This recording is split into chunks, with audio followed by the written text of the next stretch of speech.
Hola, buenas tardes, bienvenidas a todas. Ahora, por favor, pongan atención a unas indicaciones muy específicas para el uso del Zoom. Ustedes en su barra de herramientas en su pantalla van a ver en la parte de abajo donde aparece micrófono y aparece una cámara. Es importante tener cerrado tanto micrófono como cámara para que ustedes puedan escuchar de la mejor manera y van a encontrar también un icono que se llama chat, que es donde podemos tienen que estar muy atentos de ese chat porque ahí vamos a estar compartiendo ciertos vínculos que nos van a servir para el trabajo que vamos a estar realizando a lo largo de este espacio de análisis. Sin más, les vamos a pedir, por favor, que vamos a hacer un ejercicio muy práctico para presentarnos. Nos interesa mucho que conozcamos y ubiquemos con quién estamos compartiendo esta tarde. Y bueno, lo que vamos a hacer, como somos bastantes, es que en la parte de chat les voy a pedir que pongan su nombre, su organización y el país en donde se encuentran. Esto pues nos ayudará a que nos vayamos conociendo virtualmente. Para nosotros es muy importante que todos se sientan incluidos e integrados desde su propia identidad. Así es que si nos pueden estar compartiendo, veo que ya algunos están compartiendo. Muchas gracias. Nos acompañan desde El Salvador, desde Honduras, de diferentes partes de Estados Unidos, México. Bienvenidas.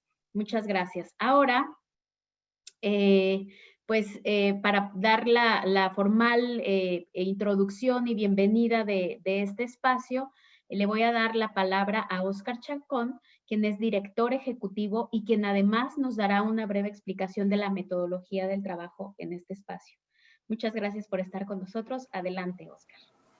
Muchas gracias, Zoraida. I think I'm going to do it in English just because I know I will have to read the quick intro to the speakers. But let me just reiterate a welcome on behalf of Alianza Americas to every one of you who are attending this event. This is actually the third event in a series of events that we organize, all leading to sessions we have already scheduled for next week. We will be hosting actually an event next Friday, which will be looking into what happened on November the 3rd. As you all know, this is the election day in the US. But this event today is intended to not necessarily answer all the questions that we are going to be exploring, but rather to initiate us in that conversation, because it is a conversation that needs to happen above and beyond this particular time frame that we have for this event today. We are going to be listening, first of all, from people that we have invited, because we consider that they can provide insightful and hopefully motivational comments that will allow us to then go to the session that we'll be explaining more detail later. But essentially, we want us all to be able to participate. And that's why we are going to be breaking down in small groups to actually have a much more rich conversation with you all participating in this event. With that out of the way, let me actually introduce quickly who our guests are today. Well, let me just remember, I mean, that in the screen, you can actually see what is the goal for this particular session that we have. I'm not going to read it because you can see it on the screen. It's in Spanish and English. So just get familiarized with what the goal is. But as I said, our intent, I mean, it's not necessarily to exhaust the questions that will be explored, but rather to begin with them. Let me tell you who are going to be with us today, presenting, as I said, some initial comments that will get us going. First of all, I'd like to welcome Nadine Naber, who's a professor in the Gender and Women's Study Program and the Global Asian Studies Program, and holds an affiliation with the Department of Anthropology at the University of Illinois, Chicago. We invited Nadine particularly because of her familiarity with a set of struggles that have been named the Arab Spring. That goes back actually a little more than 10 years. And that's one reason why we wanted that perspective included in this conversation.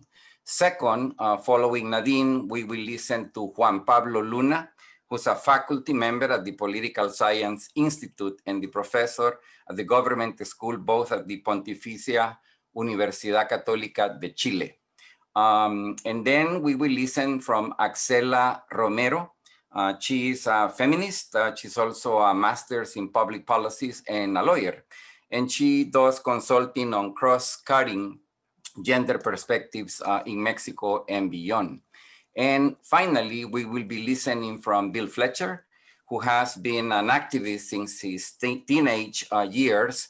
He's a co-author of books such as The Indispensable Ally, Black Workers and the Formation of the Congress of Industrial Organizations, which looks into 1934 and 1941. He's also a co-author of Solidarity Divided, The Crisis in Organized Labor and a New Path Toward Social Justice, and more recently also the author of They Are Bankrupting Us, and 20 other myths about labor unions.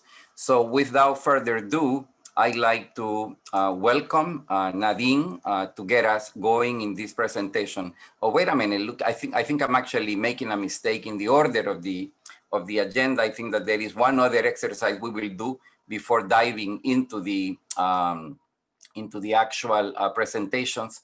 So let me see, I'm actually, no, I think I'm actually correct. I was looking at the wrong place in the agenda. So Nadine, if you want to take us first, the floor is yours. Nadine is having difficulties connecting, so she. Oh no, I'm here. Oh, good. She's Here I here. am. I've been here. Yeah. Thank you so much. Well, I'll just jump right into it. Please do. Okay, great. It's such an honor to be with all of you. Some familiar faces, folks I haven't seen for a while. So great to be with all of you. I arranged my thoughts based on my experience working in anti-imperialist Arab feminist movements, but also in coalitional people of color-based movements in the United States. So it's going to be pretty broad. And what I'll be trying to, and you're more than welcome, you know, if anyone wants to follow up with specific questions about the Arab Spring, you can email me, talk later, etc. So as far as what I'm going to be making the case for is a case for how we can think about mass protest to be as broad and inclusive as possible, using an intersectional women of color feminist lens, as well as a coalitional lens. So I'll just be going through that. And so as far as, you know, when we think about structural issues, whether it's immigration, settler colonialism, war, I'm suggesting that we all need to name all of these issues of state violence as feminist and queer issues, because oftentimes women's struggles and LGBTQ struggles are seen as if they're a separate struggle on the side. But in fact, because state violence relies on and operates through sexualized violence, therefore, all of our efforts and mobilizations need to take up the sexist and homophobic and transphobic aspects of state violence as we move forward. Otherwise, we're only addressing part of the problem. And then we're also creating exclusionary movements that intentionally or unintentionally become masculinist or sexist or even hetero-patriarchal movements, even if it's unintentional, if we don't bring a feminist and queer lens to our organizing. So let me break down what I mean by all that, which is that, and I also worked for many years with the movement called INCITE, I-N-C-I-T-E. It's a movement of women of color and gender nonconforming people of color against state violence. And so if we just start with the basic premise that colonization, anti-immigrant violence, and racism and war are all feminist and queer concerns, that takes us back to what a lot of us already know, that settler colonialism and the nature of the US state, which is a root cause of border control and war, you know, the idea of the US needing to strengthen its role as a nation state and a superpower, all of that the US grows its power through and maintains its existence as a nation state through sexualized violence. So that, you know, if you just look at the reproductive injustices we just saw with the hysterectomies in the South, and the way that Israel colonizes Palestinian land by relying on the blocking pregnant women from crossing through checkpoints, and the Egyptian dictatorship that was part of the what the grievance was of the Arab Spring Revolution in Egypt. That regime relied on virginity testing of women protesters, and the United States' imperial policies in Egypt that also were a grievance of the Arab Spring, such as the CIA's extraordinary rendition, which are secret prisons that the United States uses to torture people in other countries that have more laid back torture laws. Almost every case of torture in these CIA prisons in Egypt relied on sexualized violence and rape. So that's just to say that, you know, issues of sexualized violence and rape are not like a side thing. They're actually how the empire works to maintain its power. So that's just putting that issue on the table. But the issue that happens then, if we want to think of our mobilizations and our movements, is that if the state is relying on sexualized violence to maintain its power and create a culture of fear and repression, then our movements and our families and our neighborhoods and our communities oftentimes respond to that process by increasing patriarchal control over women's bodies in order to protect them. So what we saw in the Arab Spring is that primarily men leftists who were amazing, and it's not necessarily to critique men in general, but one of the movement responses was to quote unquote protect women protesters from sexualized violence.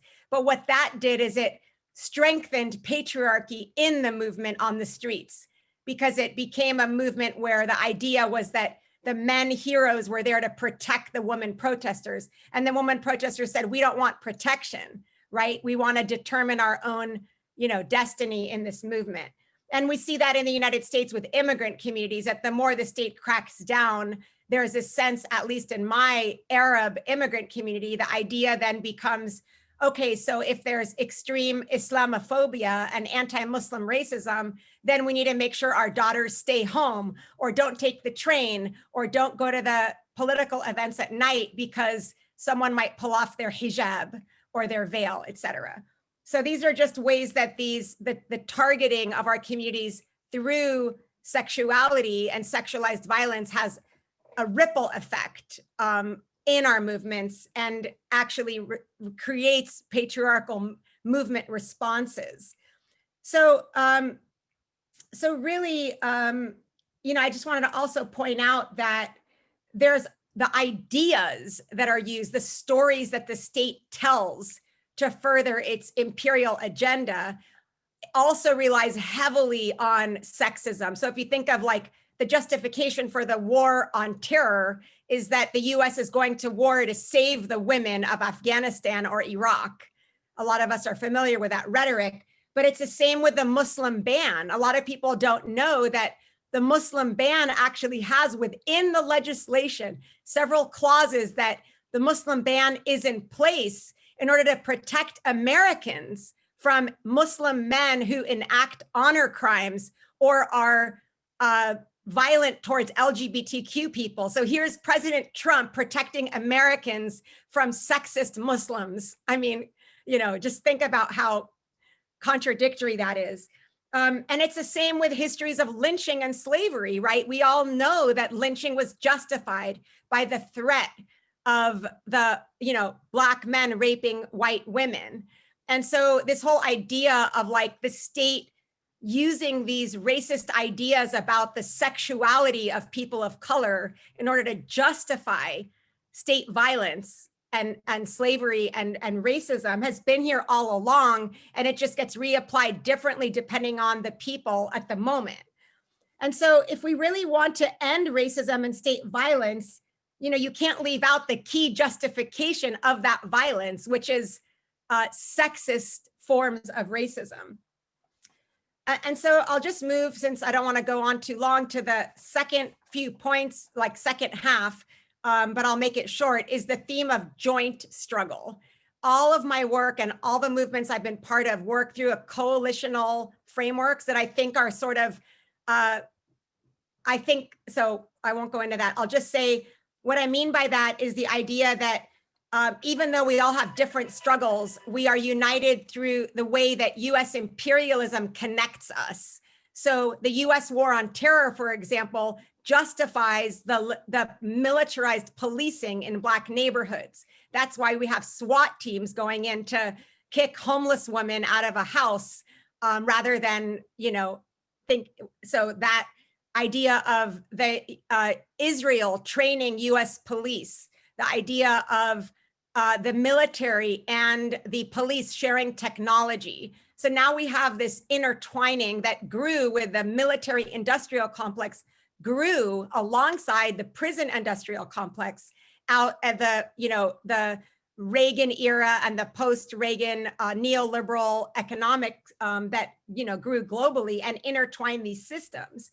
And it's the same with settler colonialism and immigration. I mean, we know that immigration is basically like an expansion of settler colonialism because it is a strategy of protecting the border in order to secure US sovereignty, which by default ends up reinforcing the colonization of native land. So that there's so many ways that our struggles are tied up in each other and really can't get stuck in these silos where, we're working on abolishing prisons, but not working on abolishing the military. You can't have one without the other, really. And so it's up to us as activists, teachers, advocates to catch up with imperialism, which has, where war and racism have already united all of our struggles. So it's up to us to think about, how do we work in coalition across our struggles? How do we make sure that our struggles, our protests, our mobilizations are expansive so that they are entailing an analysis of sexuality, sexism, racism, classism, so that none of us are left behind. And we're not approaching state violence through like these limited, like single issue lenses. So that's really what I wanted to put out there. If anyone wants to ask anything, I mean, I could just say one closing thing about the Arab Spring, which is that, according to like US imperialist rhetoric, there's been this focus on, did women gain their rights after the Arab Spring? Whereas feminist movements in the Arab region, their rights were wrapped up in resistance to corruption, authoritarianism, fascism, repression, and privatization. So this whole idea of women's rights is very much a liberal, US-led framing that led people in the United States to see the gender issues in places like Tahrir Square as a way of reinforcing anti-Arab and anti-Muslim racism, because the rhetoric all around the Arab Spring and gender basically said that, oh, there's sexual harassment in Tahrir Square, look how backwards those Egyptians are, and as if like the US is the most feminist place in the world, where the reality on the ground is that when women were targeted in the streets in Tahrir, it was the US-backed dictatorship that was promoting the rape and the sexual violence and enabling people on the streets to, up their harassment of women. And in addition to that, when women were targeted and dragged through the streets with their, clothes taken off by the security forces, that same moment, the army was shooting protesters in the eye with the intention of blinding them. So you can't separate the targeting of women from the larger counter-revolution that attempted to destroy the entire revolution.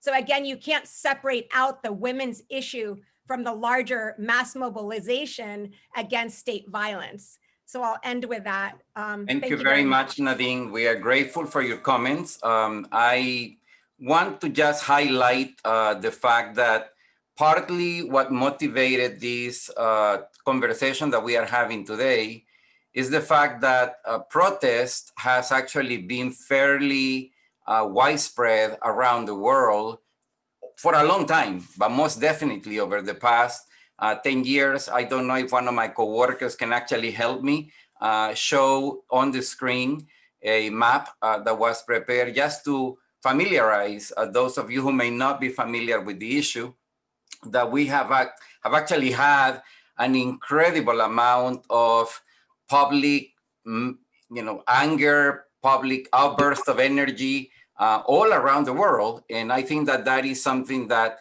we just wanted to share with you all. I mean, you can see actually in this little bar here that is moving the time as it is progressing, and you can see how the outburst of protest has been present all over the world. I mean, you can see how the red spots begin to increase, and there is hardly any part that we know of where this protest hasn't been present. And so, again, I mean, the critical question that we all ask ourselves is, how can we understand these changes as changes that ultimately will need to actually help us arrive to a situation where we can really measure how much progress we have made, bringing about more structural systemic changes that allow us to overcome as many layers of oppression as we can. So with that said, let me move to the second speaker. And I should have mentioned at the beginning, we had asked each speaker to try to speak for 7 minutes. We know how hard that is, especially when we have complex issues like those we are trying to tackle. But just keep in mind that that's something that we expect from those of you who are remaining yet to speak, because we want to have as much time as possible to be able to use it in group conversations. But with that said, let me then invite our next speaker, Juan Pablo Luna, who I already introduced. He's actually accompanying us this afternoon from Chile. And so I'd like to welcome Juan Pablo. Adelante, Juan Pablo. Muchas gracias, Oscar. Muchas gracias a Alianza Américas por la invitación y la oportunidad de compartir con ustedes hoy. Para utilizar mejor los 7 minutos voy a hablar en español. Entiendo que hay traducción simultánea para quienes necesiten inglés. Mi presentación tiene que ver con el dilema que plantean estas olas de protestas a las cuales aludía recién Oscar, en términos de generar y propiciar cambios estructurales en las sociedades en las cuales nosotros estamos viviendo, ¿sí?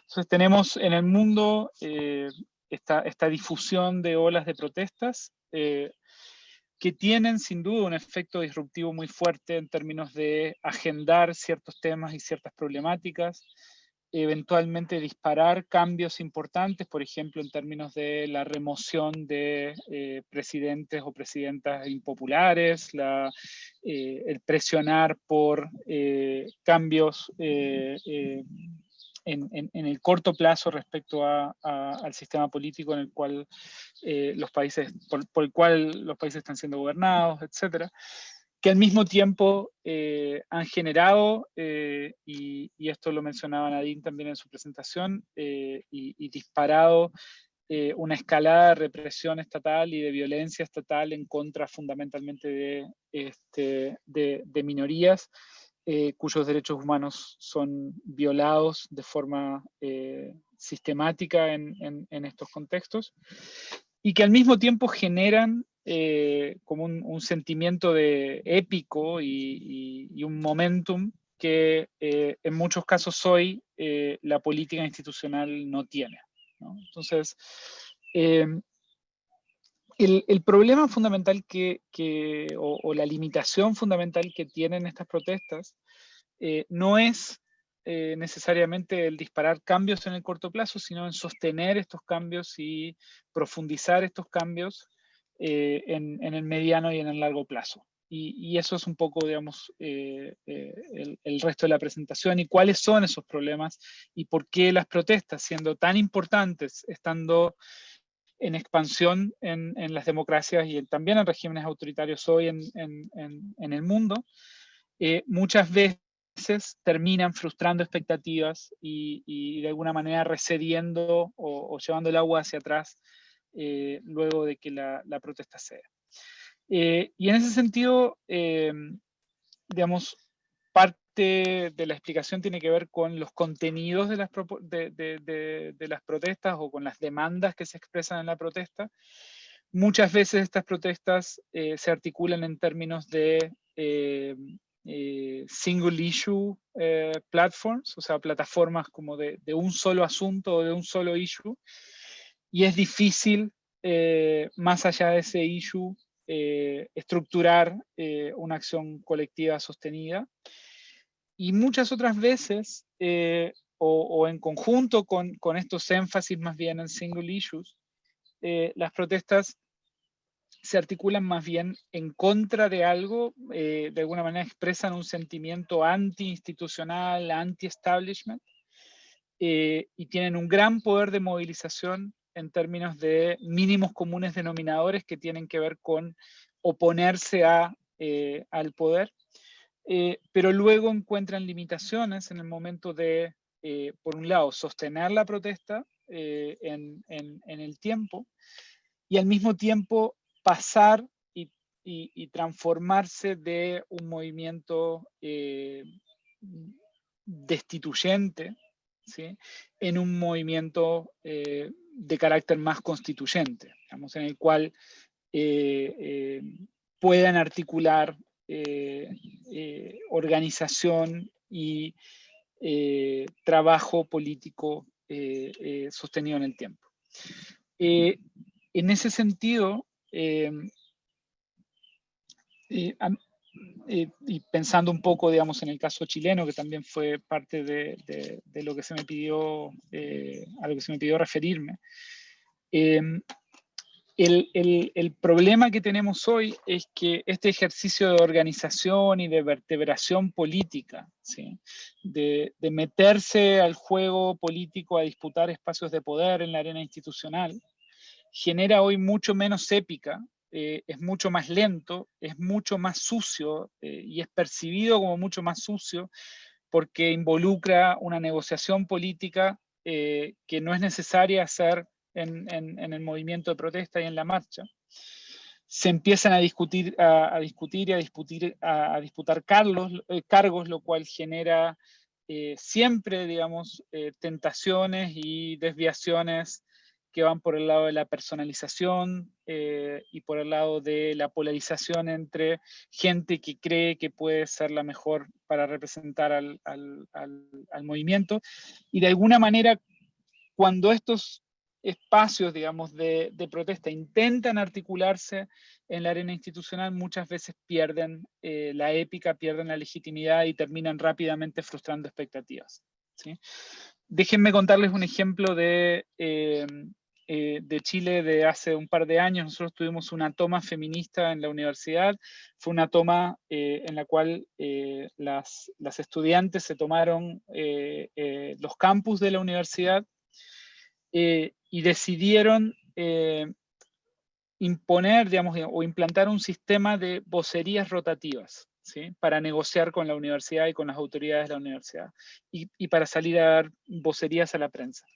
Entonces, el movimiento feminista de nuestra universidad lo que hizo fue que cada 4 horas cambiaban a la vocera, ¿sí?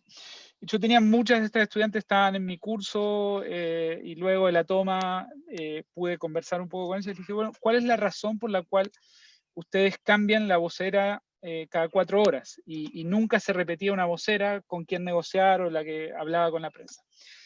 Y la respuesta fue, es que queremos evitar que nos pase lo que le pasó al movimiento estudiantil de 2011, donde muchos de nuestros compañeros se volvieron famosos y por tanto se volvieron diputados y hoy son parte de lo que queremos impugnar. Entonces, no queremos que nadie salte a la arena institucional, ¿sí?, desde este movimiento. Entonces, eso es muy potente para el movimiento, pero al mismo tiempo, de alguna manera, es un disparo en los pies en términos de perpetuar el efecto del movimiento una vez que el momentum decrece. Y pensando, y cierro con esto, en el plebiscito que nosotros tuvimos la semana pasada, donde un 78% de los chilenos votó a favor de una nueva constitución y de abrir un proceso de convención constituyente, ¿sí?, El problema que hoy tiene el sistema político es que esa convención constituyente y su elección va a ser necesariamente dominada, porque las reglas del juego así lo indican, por partidos políticos que hoy están fuertemente deslegitimados. Entonces tenemos una cantidad de esperanza puesta en este movimiento que es en contra del establishment, fuertemente destituyente, que logra un éxito electoral muy potente, que logra movilizar jóvenes y mujeres que no se habían movilizado hasta ahora en términos de ir a votar, pero que al mismo tiempo probablemente termine generando un escenario institucional para la Convención Constituyente que frustre muy rápidamente las expectativas de quienes esperan que una nueva constitución para Chile le transforme, digamos, su vida. Y eso en parte tiene que ver con que estos movimientos tienen y enfrentan desafíos muy fuertes para poder institucionalizarse, organizarse, más allá de la calle, más allá de los eventos de protesta en los cuales participan. Muchas gracias. Muchas gracias, Juan Pablo. Yo creo que tus aportes son valiosos, especialmente porque hemos seguido de cerca las noticias desde Chile y pues obviamente las expectativas son grandes, no solo en Chile, sino también fuera del territorio chileno, precisamente por el simbolismo que ha tenido Chile a lo largo de los pasados 40 años, cuando de énfasis en modelo económico capitalista se refiere. Entonces yo creo que esto, repito, las potenciales frustraciones que tú mencionas, creo que van a tener expansión en el resto de las Américas y seguramente más allá. But let me switch to English and let you know, by the way, those of you who are English monolinguals, the next presentation is also going to be in Spanish. So be ready to switch in the interpretation service so that you can get also the next presentation. With that, let me welcome Axela Romero, somebody I have also the pleasure to know personally and respect and admire for his dedication to the issues that she focuses on. And I'd like to just invite you, Axela, to come and join us and deliver your presentation. Muchas gracias. Buenas tardes a todas y a todos. Yo voy a poner en el chat, cuando concluya mi presentación, el documento sobre el que voy a estar, digamos, llegando para poder explicarme. Agradecer mucho a Alianza América, a las compañeras y compañeros que están también acompañando estas presentaciones y, por supuesto, a quienes nos escuchan. Bueno, yo pertenezco a muchas redes, pertenezco a varias organizaciones y sin embargo lo que voy a decir tiene que ver más bien con mi experiencia en la militancia de varios movimientos. Y creo que es muy importante traer a cuenta lo que decía Nadine, de que cada vez más cuando estamos en un movimiento social empezamos a hacer análisis y llegamos a la conclusión de que nuestras problemáticas sociales tienen una causa estructural. Y eso, diciéndolo de otra manera, quiere decir que los problemas sociales que enfrentamos son causa de un modo de producción capitalista. Nadine se refirió también como imperialismo, pero yo lo llamo modo de producción capitalista ahora global. Es este modelo en donde todas las dinámicas sociales y las formas de opresión están orientadas por la acumulación del capital, que hace cada vez más pobres a los pobres y hace cada vez más ricos a los ricos.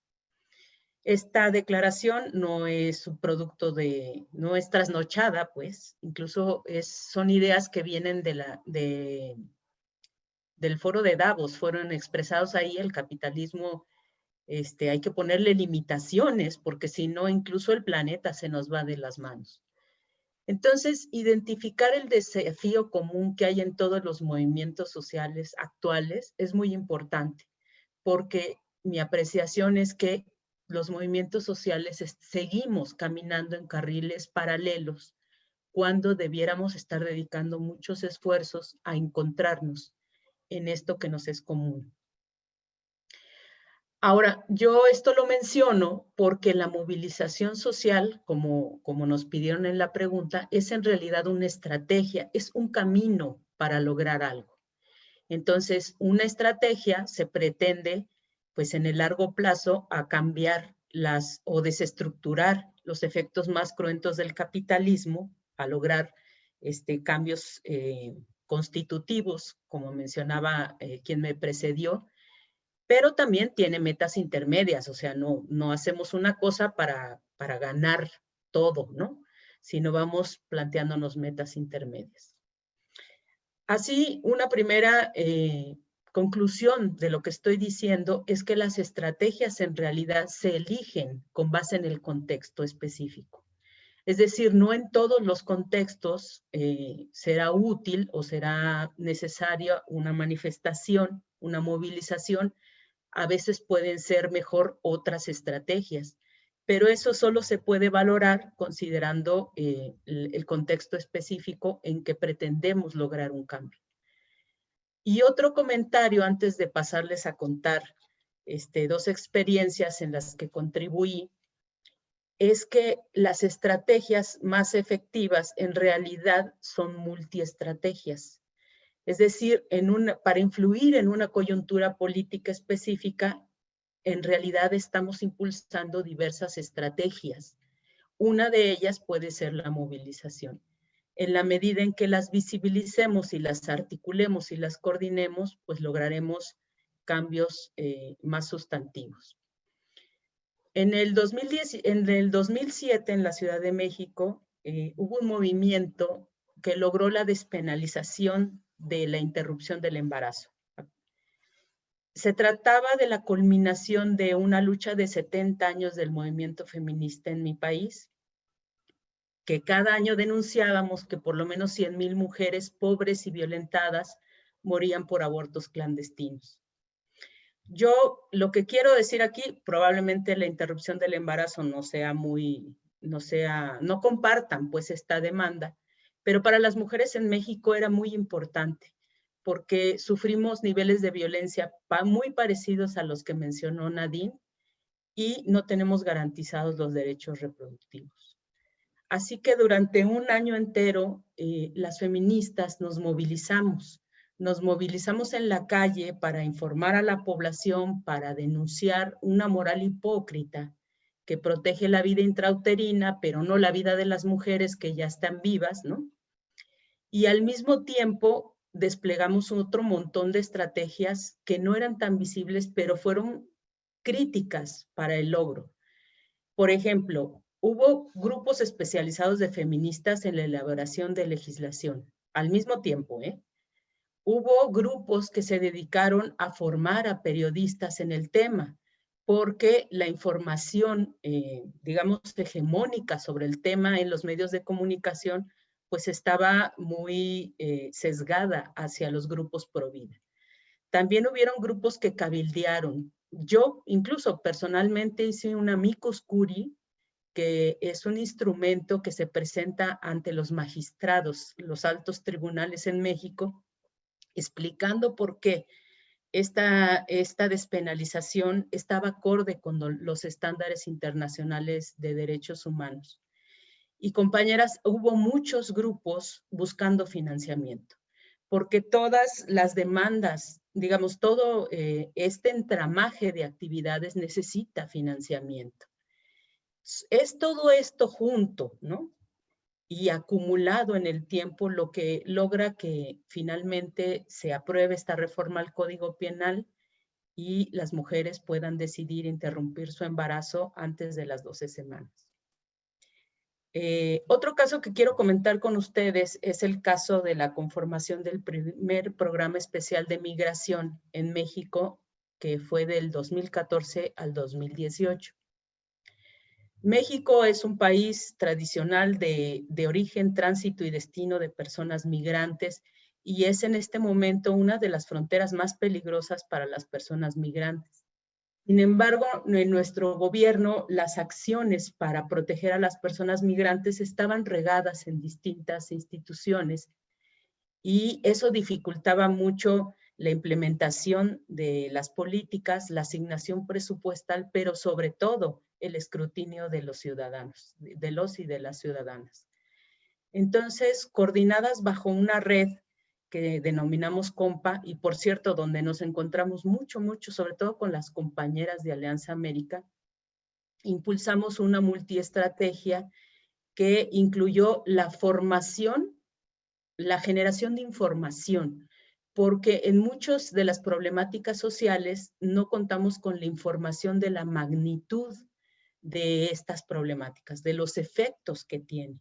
Entonces, pues era muy importante. La generación de información es una estrategia fundamental.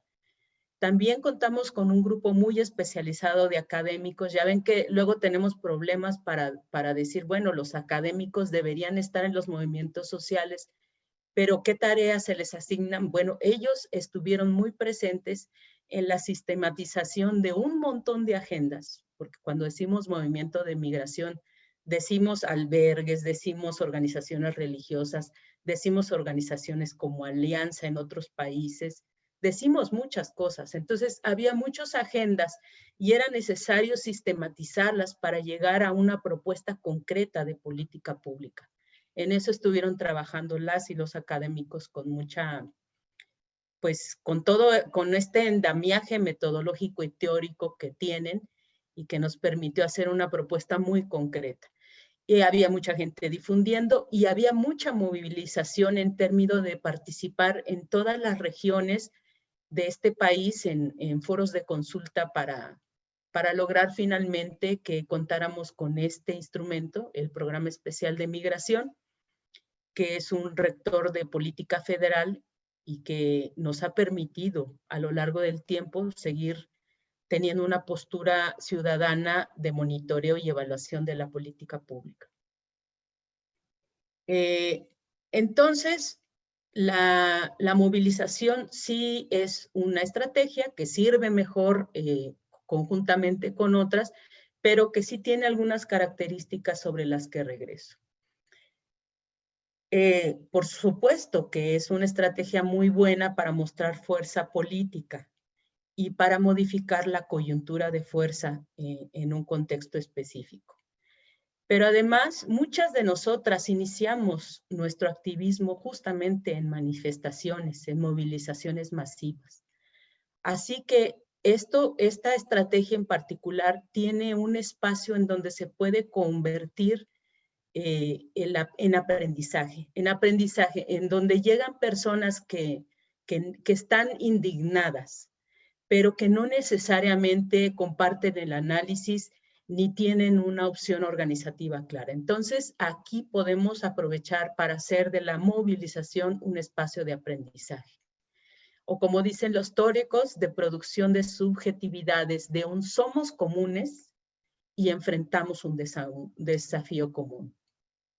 Esto puede llevarnos a salidas fáciles, ¿no? Pero lo central es darnos tiempo para construir la agenda. Compañeras, luego no nos damos tiempo para construir la agenda. Oscar, ¿te apareciste? Quiere decir que ya me tengo que callar, ¿verdad? Bueno, había 2 puntos más adicionales que poner sobre la mesa, pero voy a compartir el documento. Gracias.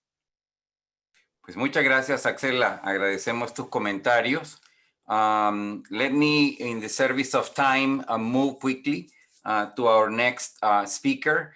He's going to be speaking in English, so those of you who are monolingual in Spanish, make sure that you have, I'm sorry, estoy diciendo esto en el lugar equivocado. Si eres monolingüe en español, asegúrate de hacer la selección de idioma, porque va a hablar en inglés nuestro siguiente panelista, y así tienen tiempo de cambiarse.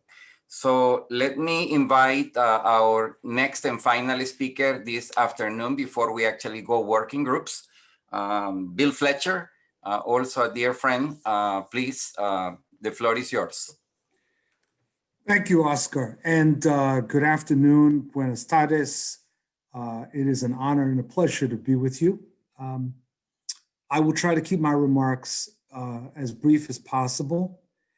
And I want to start by posing a question I'd like you to think about. 2 questions, well, actually 1 main question during my remarks, which is, do we actually want to win?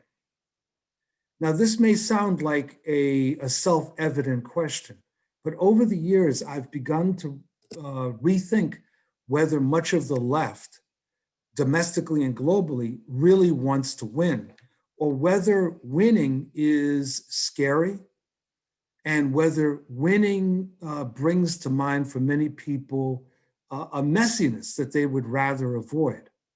Now, this becomes very important in terms of the issues that I want to raise here. Forces on the left frequently limit themselves to protest and seeking to influence the forces of power. This leads to a problem where we are not actually bringing about change. We're hoping that various segments of the ruling elites will respond to the protests and the demands that we place before them, which means, by definition, that it's the ruling forces that interpret the demands of the masses rather than the masses themselves interpreting their own demands. Now, the conclusion for this, as far as I'm concerned, is that we on the left should be in a fight for power, ultimately for state power and the social transformation away from capitalism, but even in a period of democratic capitalism, a fight for what is often called governing power. It is appropriate to speak then of us facing the challenge of the capitalist state, given that that's the hegemonic economic construction of this era. And that this capitalist state at different points has varying forms. So in each case, we have to analyze what is at stake there. But the capitalist state is constructed and represents an alignment of classes. In each case, there is a dominant class or class fraction. But in each case, the dominant force must, or class or fraction, must construct a narrative to explain its dominance. And I think that this draws from the thinking of the Italian communist Antonio Gramsci. But the class character of a state is not the only characteristic of that state, because we have to also understand that patriarchy and so-called race helps to shape the nature of a particular capitalist state. Thus, for obvious reasons, when people talk about a settler state, it's a particular form of capitalist state. For the oppressed to have a real influence, they must engage in a fight for power, not solely influencing power. This means that protest, electoral strategy, and institution building need to be all part of our overall approach. Protest is critical, but we have to keep in mind that protests always subside. And subsiding doesn't mean defeat necessarily. It can mean that. It can be the result of a rout, but it also can be that the protest has exercised the influence it can have or its energy for a particular moment. Also, protests represent a confluence of forces that come together at a particular moment. My argument is that we on the left need to be fighting for governing power when we're fighting within the context of democratic capitalism. And what that means is fighting to build the necessary political alignment to win office, to push the system to the left, that this needs to be a process and project rooted in our base, but also uniting with the center. And which I think it becomes very important when you look at problems in history, such as the Unidad Popular experience in Chile, where the center was able to be won by the right. We on the left need to be thinking constantly about consolidating and expanding the left, while at the same time winning over elements of the center in order to isolate the right. We need to have a politics that engages in profound structural reforms and recognizing that after having won victory, that class struggle is going to continue within and outside of the state. Now, this last point is critical because one of the matters that we've seen, and particularly over the last 30, 40 years, is where left forces have won office and then continue to implement neoliberal policies, thereby demoralizing our base. Our base ends up losing confidence in the ability to bring about change, and sometimes then becomes subject to right-wing populist messages and movements. We also have to be building institutions to root the movement. And this is one of the things that is often forgotten during periods of upsurge and periods of protest, that when the protests decline, you have to have something there that's remaining, whether it's in the form of political parties, unions, educational, religious, and economic organizations, other institutions that are rooted in what came out of those mass movements. In closing, I would say that in many parts of the world, we on the left are paying the price for a lack of a comprehensive strategy focused on gaining power. Many forces on the left have thought that protest alone was sufficient, that in fact bringing down governments was sufficient, and that by bringing down authoritarian governments or otherwise right-wing governments, that was opening up a door. And that's true, it was opening up a door. But here's the bottom line. In the absence of organization on the left, those who are organized will probably win. And we've seen that time and again in the aftermath of various major social mobilizations, including the Arab Spring, the uprisings that took place in other parts of Africa, including Burkina Faso, a number of other places where masses have brought about significant changes, but have not built a sufficient organization to prosecute the struggle and decisively defeat our opponents. Thank you very much.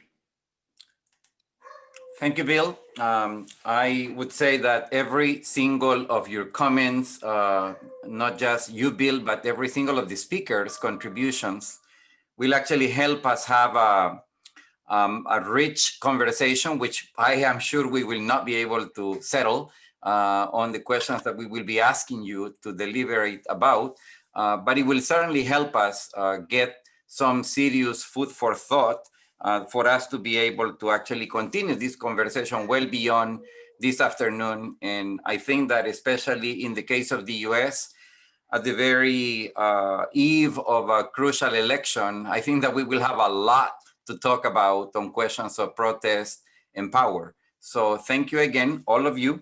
And with this, I'd like to pass the baton to our dear friend, Isabel Binen, who will actually introduce us to a very brief exercise that we will do right before we go into breakup groups to work together. So, Chave. Thank you, Oscar. And so voy a hablar a cambio al español. Acabamos de poner en el chat un sondeo en el que queremos que participen para mover un poco el cerebro, porque hemos estado escuchando 4 ponentes maravillosas que nos han contado su perspectiva de análisis sobre cómo hacemos para que las protestas, como decía ahorita Bill Fletcher, ¿verdad?, puedan abrir una puerta, pero en realidad terminar cerrándola para nosotros y llegar a cuestiones concretas de cogobernanza, porque si no, pues se queda en buenas intenciones y en inspiración. Entonces les vamos a pedir que participen de ese sondeo. La pregunta es, ¿qué demandas y protestas te han movilizado o inspirado en los últimos años? Puede ser algo en lo que has participado o puede ser algo que has visto desde lejos. Así que igual fuiste a la calle y pudiste estar con todo el entusiasmo de una manifestación, de una protesta popular masiva como las que hemos descrito aquí gracias a los ponentes. Así que le pedimos a Hazel que nos muestre un poco lo que se va a ir viendo de lo que van poniendo ustedes en su sondeo. Tienen que hacer clic en el enlace que hemos puesto allí en el sondeo y van contestando. Tienen como 6 o 7 respuestas breves para que puedan ir viendo la experiencia del grupo. Hazel, he mandado otro vínculo a ver si ese muestra las respuestas que van saliendo. A mí me van saliendo, quizás puede ser que hace falta hacer un refrescar en la pantalla, pero van saliendo distintas inspiraciones. Evidentemente el tema del Black Lives Matter es una de las que más se ha ido repitiendo.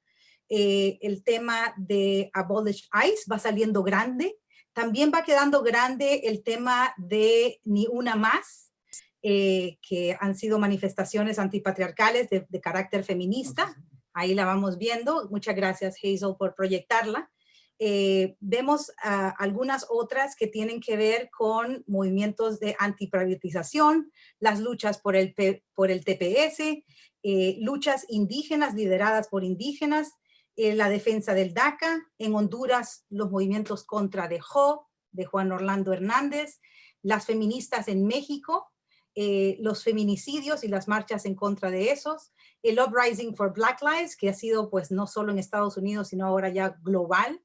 El tema de derechos humanos siempre ha sido una constante. Chile ha quedado grandecito y claro, ahorita está con un momento histórico interesantísimo, ¿verdad? En el que ojalá pues no solo se abra la puerta, sino que podamos ver cambios reales. Las protestas en contra de las prohibiciones de viajes para la población musulmana, ¿verdad? En este país.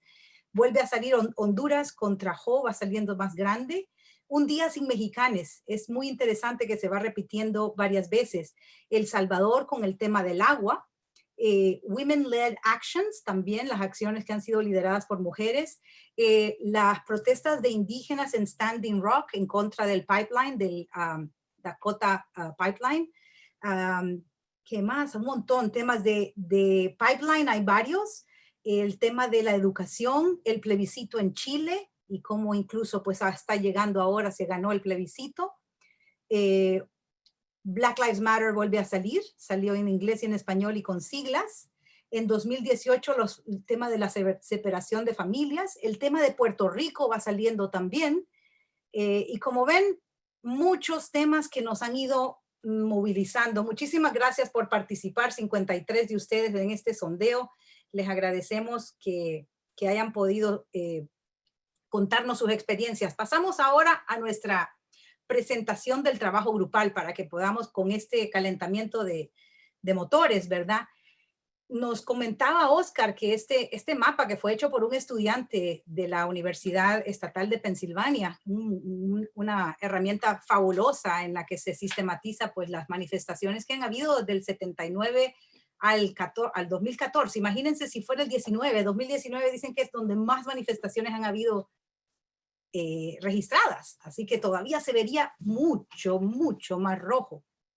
Pasamos a la siguiente diapositiva. Entonces, nos comentaban las compañeras y compañeros que fueron ponentes ahora que los temas han ido siendo variados.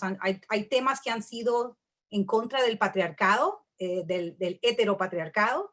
Hay temas que han ido en contra de las medidas de privatización, que son del corte neoliberal, que tienen ya más de 40 años, como nos comentaba incluso Juan Pablo, por ese modelo que se puso en Chile y que se fue expandiendo a nuestros países. Las manifestaciones de carácter por la justicia racial, que ahora Black Lives Matter lo ha ido poniendo como una agenda en política pública, que un político que de verdad quiere correr para las elecciones no puede dejar de hablar de ese tema. Y entonces sabe ahorita, este tema tiene que estar en la agenda de una persona que quiere de alguna manera representar a un grupo constituyente de la sociedad, ¿verdad?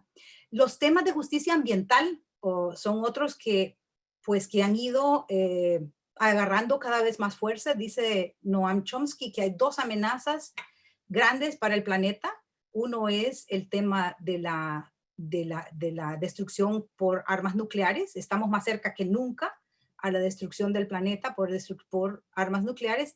Y la segunda gran amenaza es la climática. Así que las manifestaciones en contra de la contaminación, de los pipelines, como el caso de los indígenas en Standing Rock, y todo eso ha sido interesantísimo, que van agarrando cada vez más fuerza.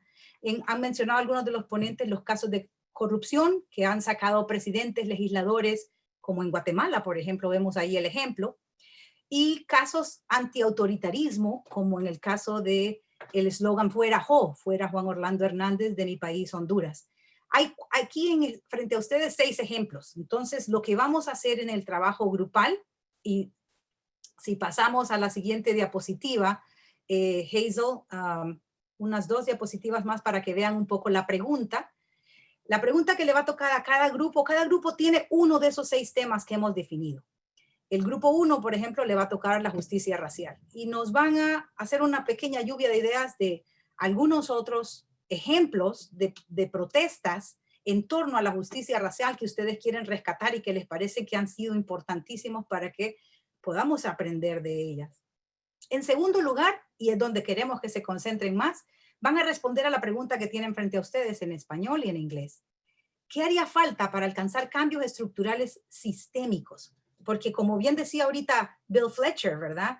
Las protestas masivas, cuando llegan a ser masivas, abren puertas, ¿verdad? Y pueden llegar hasta votar presidentes, votar oficiales electos, pero si no llegamos a concretar la cogobernanza o la gobernanza, el llegar a tener poder y poder gobernar, los cambios van a ser, pues, de alguna manera momentáneos, ¿verdad? O si no estamos tocando la riqueza del 1%, si no estamos llegando a tocar el tema de la desigualdad tan pronunciada que se está haciendo cada vez mayor y abismal, entonces las reformas van a ser de carácter como de curitas, ¿verdad? Unas curitas que se colocan a los problemas y no van a ser verdaderamente estructurales. Así que en los grupos nos van a ayudar a pensar en esa tarjeta amarilla, ¿qué falta para alcanzar cambios estructurales sistémicos? ¿Qué creen ustedes según lo que han ido aprendiendo al observar estas protestas masivas que nos abren una puerta, pero que nos lanzan un gran desafío? Con esta introducción al trabajo grupal, le pedimos a nuestra maga del Zoom que nos ayude a dividirnos en 6 grupos para poder tocar los distintos temas que hemos mencionado. Y nos vemos en 20 minutos. Ahorita vamos a reintegrar y hacer el reporte de las mesas en las que estuvimos trabajando. Vamos a esperar a que todas las compañeras regresen, que tuvimos espacios muy interesantes de conversación, nos faltó tiempo. Gracias a quienes han permanecido y se han quedado en este espacio, ¿no? De llevar lo que aprendimos, lo que escuchamos, lo que identificamos a las mesas de trabajo. Vamos a esperar a que Chave y Reca estén nuevamente con nosotros para entrar al reporte de trabajo. Hola, buenas tardes. Si ya están todos los grupos listos para presentar, vamos entonces a pasar a la presentación del trabajo grupal y vamos a comenzar entonces con el grupo de justicia racial. Y entonces, pues recordarte, Moni Ruiz Velasco es quien nos va a hacer la presentación y recordarte que tienes 2 minutos para ello. Okay, I'm gonna do mine in English since we did our presentation in English, but we had a really great presentation, a really great conversation, I'm sorry. And I think we started with the idea of how do we really articulate what we want and how, and not just what we're fighting against, since many of our mobilizations and movements have been to fight against certain things. But I think the challenge was how do we mobilize and define what we're fighting for? How do we engage and use the media for that? And how do we then move to build infrastructure and cross-issue spaces and structure so that we can sustain past the point of protest? So I think it was important to note that within racial justice movements and spaces, we're also talking about immigrant rights, we're talking about disability rights, and we're talking about all of the different ways that communities are oppressed and how we really need to address all of those issues together to reach the goals that we're looking for. So that was the main ideas that came out of our group. Voy a pasar a español. I'm going to change into Spanish, which was the working language for group 2.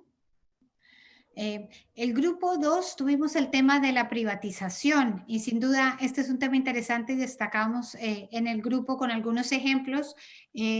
Poníamos ejemplos sobre el tema de la privatización del agua, que parece ser un tema central, un tema relevante en México, pero también mencionábamos otros casos de privatización del agua en Honduras y en El Salvador.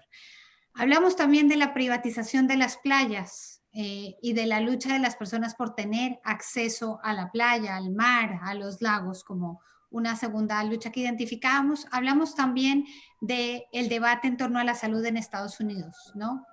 Un sistema que ya está muy privatizado y cómo se está tratando de echar atrás.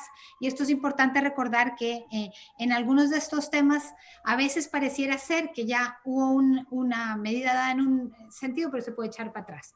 Estos son algunos elementos que sugeríamos en el grupo. La forma de buscar una vinculación entre la protesta y las personas que están en posiciones de poder tomando decisiones. Y nos preguntamos, por lo tanto, cuáles serían otras formas de incidir en quienes están en esas posiciones de poder. Identificamos grandes oportunidades en las redes sociales, la necesidad también de vincularlas al trabajo de protesta que estábamos haciendo. Hablamos sobre y debatimos un poco en torno a si existía o no la necesidad de un grupo intermedio que tratara de mediar entre quienes están en el poder y quienes están protestando, o si eso no era necesario.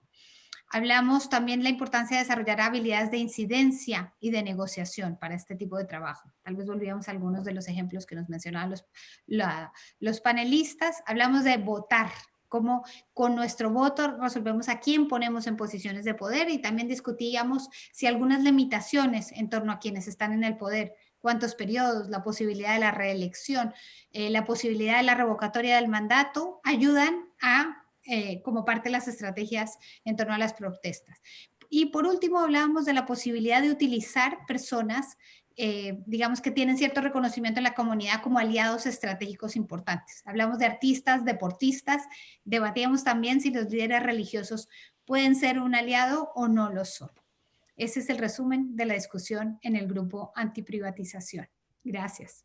Muchas gracias, Elena, por esa síntesis. Vamos entonces a compartir los resultados del grupo de justicia ambiental, que por cierto han producido tanto que han tenido que utilizar hasta el espacio de los comentarios. Así que vamos con Dulce Domínguez, por favor.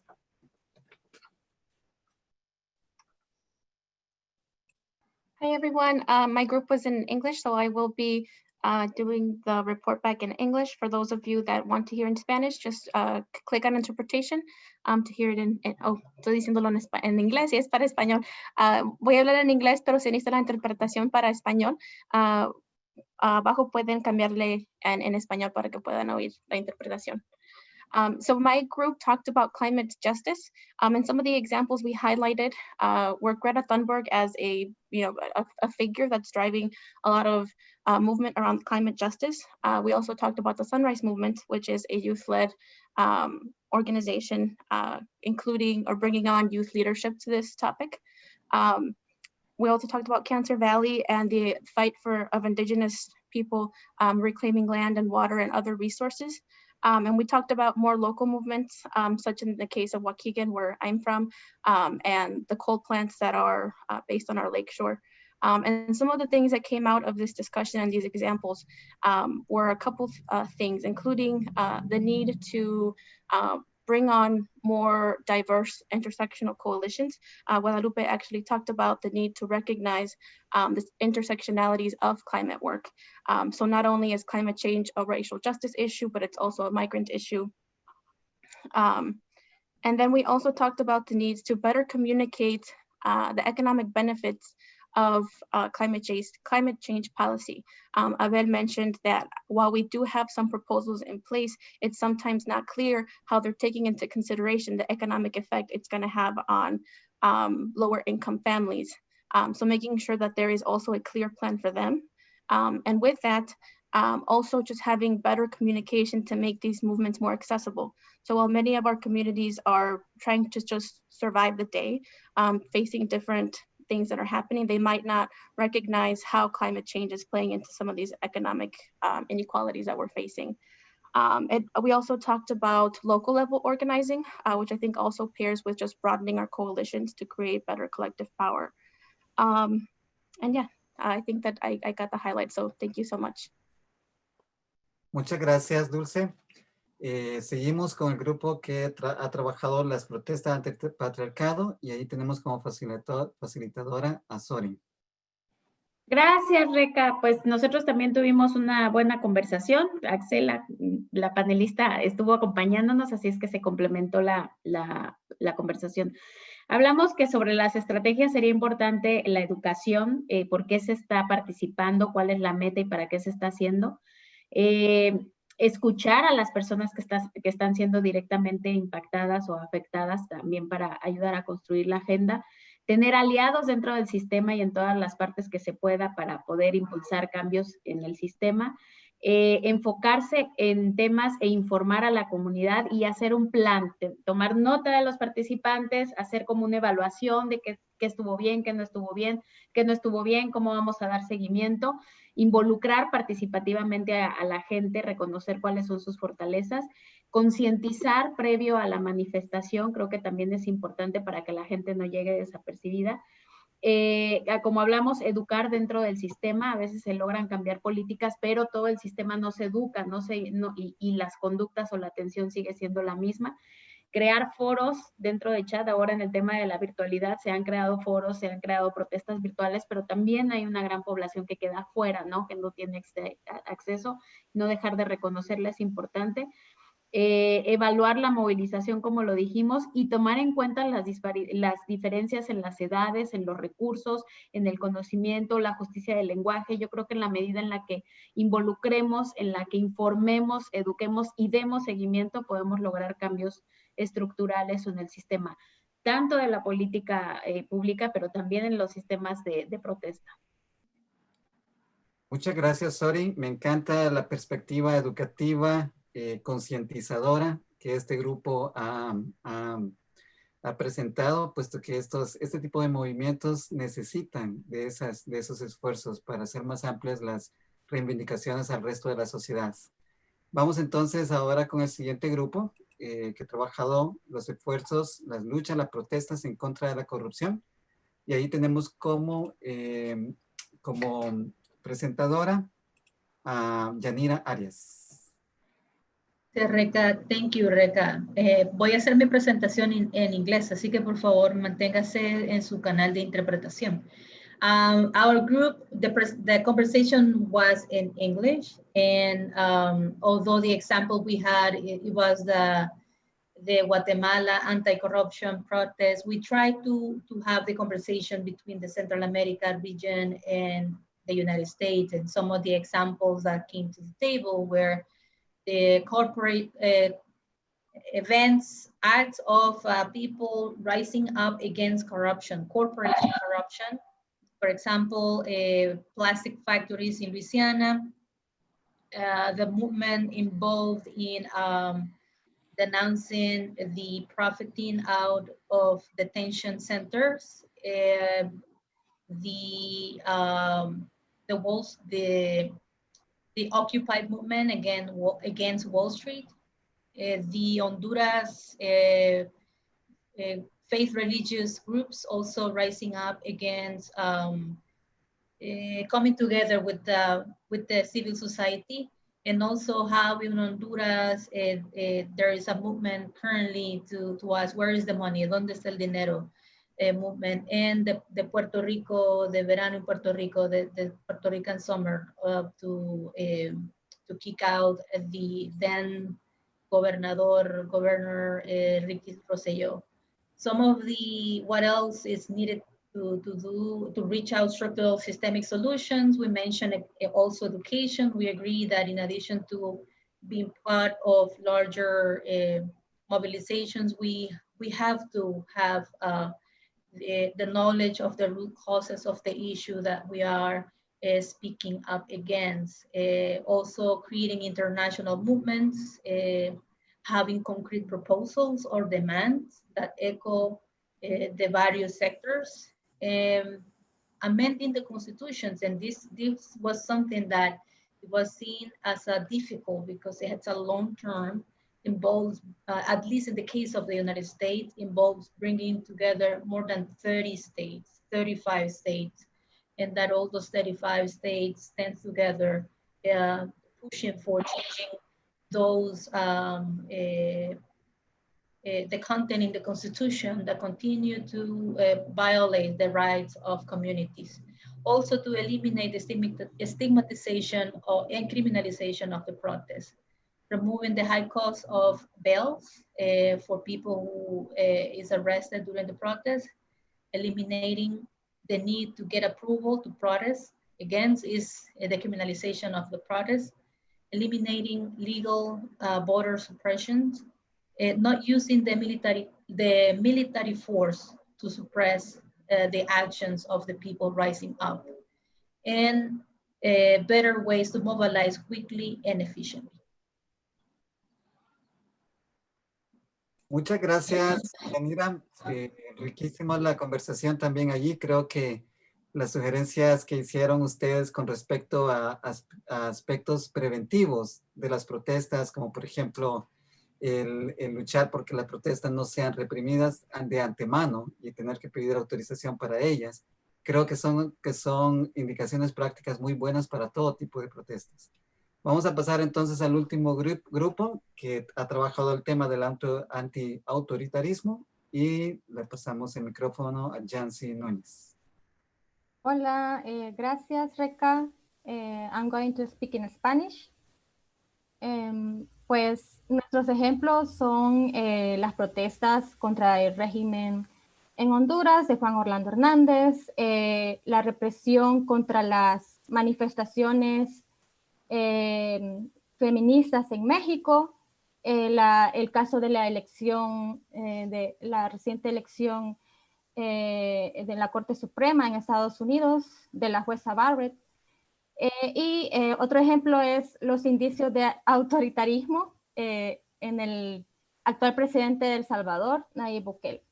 Pues nuestras propuestas son, o nuestro análisis en nuestro grupo es que tenemos que ir desafiando todos esos amarres que incluso tienen nuestros mismos sistemas democráticos, ¿verdad? Que tienen controlado, que permiten el control de los poderes del Estado sobre otro poder, por parte de un poder. Entonces tenemos que ir desafiando esos amarres, incluso que esos amarres tienen vínculos internacionales. También tenemos que desafiarnos a nosotros mismos como grupos, como sectores sociales, que a veces pues no vemos los errores o las ciertas divisiones, entonces tenemos que hacer una autoevaluación, ¿verdad? También tenemos que hacer que más jóvenes se integren a las manifestaciones, ¿verdad? Educar a las nuevas generaciones para que conozcan la organización, cómo organizarse y poder hacer valer su voz. Tenemos que seguir tejiendo redes. En el caso del ejemplo de Estados Unidos, pues hay que desafiar ese proceso de elección.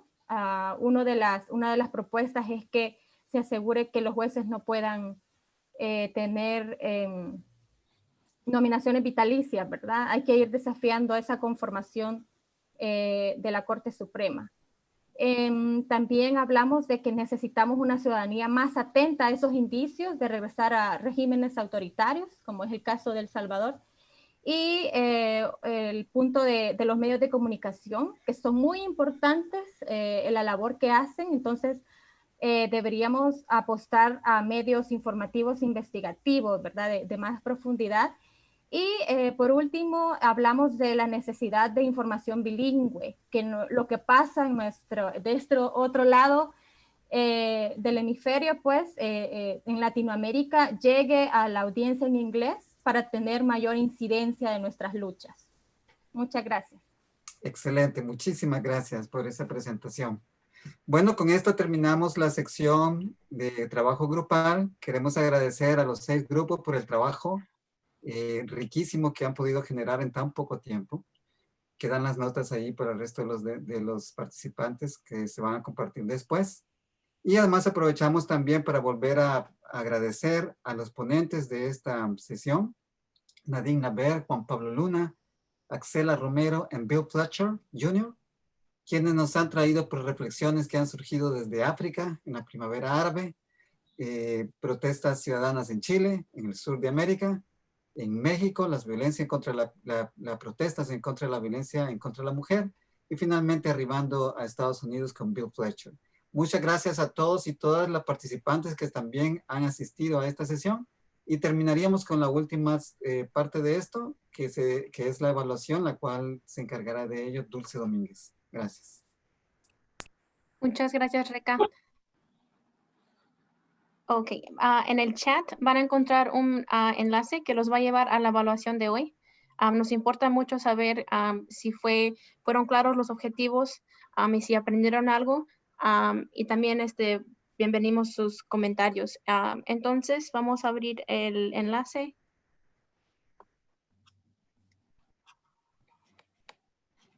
Y ahí la primera pregunta: ¿qué tan interesante fueron las ponencias? 1 siendo lo menos y 10 es lo más.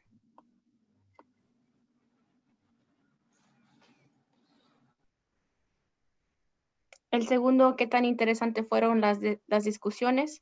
Igual, 1 es lo menos, 10 es lo más. ¿Dirá que ha aprendido algo nuevo? No, un poco o mucho.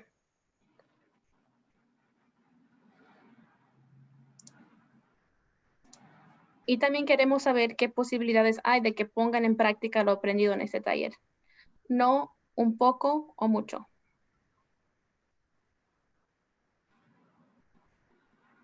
Y si van a lo siguiente, dejamos un espacio para que nos dejen sus comentarios, sugerencias o algo que les haya gustado, algo que quizás podamos hacer mejor. Bienvenidos sus comentarios. Muchas gracias. Y para cerrar, ¿quién nos va a ayudar? ¿Elena?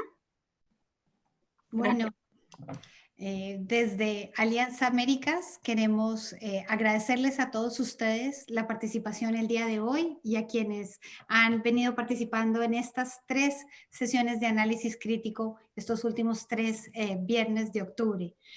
Para todo el equipo de Alianza Américas ha sido un gusto trabajar con ustedes desde las diferentes funciones que cada una de nosotras ha tratado de desempeñar para que estas sesiones hayan salido de la mejor manera posible, y quiero hacer un reconocimiento y una gratitud a todo el equipo de Alianza Américas, incluyendo a nuestro equipo de pasantes, porque han sido realmente parte esencial de este ejercicio. Quiero también aprovechar para agradecer a PESIL, a Grupo PESIL Tapizca, por el trabajo de metodología para estas 3 sesiones. También ustedes han sido un elemento clave en el trabajo que hemos hecho. Hoy tuvimos ponencias muy interesantes e inspiradoras, y como dijimos, el propósito de estas sesiones de análisis crítico es invitar a la reflexión, y esperamos que el grupo de discusión contribuya aún más a ayudarnos a rumiar estas ideas, a pensar qué es lo que queremos y podemos hacer más hacia adelante. No esperamos que la discusión se agote, sino simplemente contribuir a interesarlos y a dejarlos con ideas dando vueltas en su cabeza. Les agradecemos a todos su presencia en estas 3 sesiones, pero esto no termina. El próximo fin de semana, el viernes 6 y el sábado 7, tendremos las sesiones formales de la Asamblea de Liderazgo de Alianza Américas. El 6 en la mañana vamos a tener una oportunidad única para discutir lo que pasa en las elecciones de Estados Unidos. Fresquito, recién salido del horno, como vayan los resultados, los esperamos a todos el viernes 6 en la mañana para ese análisis crítico, al cual pueden inscribirse en el sitio web donde se inscribieron para el día de hoy. Y luego tenemos las 3 sesiones cerradas para la membresía. Esperamos que, que todas y todos nos acompañen en esas 3 sesiones cerradas. A todos los participantes el día de hoy, a todas las personas inscritas, les enviaremos el resumen de la discusión y el video con las ponencias de la sesión del día de hoy. Si están interesados en escuchar los videos o en ver la discusión de grupos de los días anteriores, van a encontrar toda esa información en la página sobre la asamblea de nuestro sitio web a partir de la próxima semana. Les agradecemos a todos su participación el día de hoy y que tengan un buen fin de semana y todos en Estados Unidos a participar en el proceso electoral. Muchísimas gracias. Gracias. Gracias.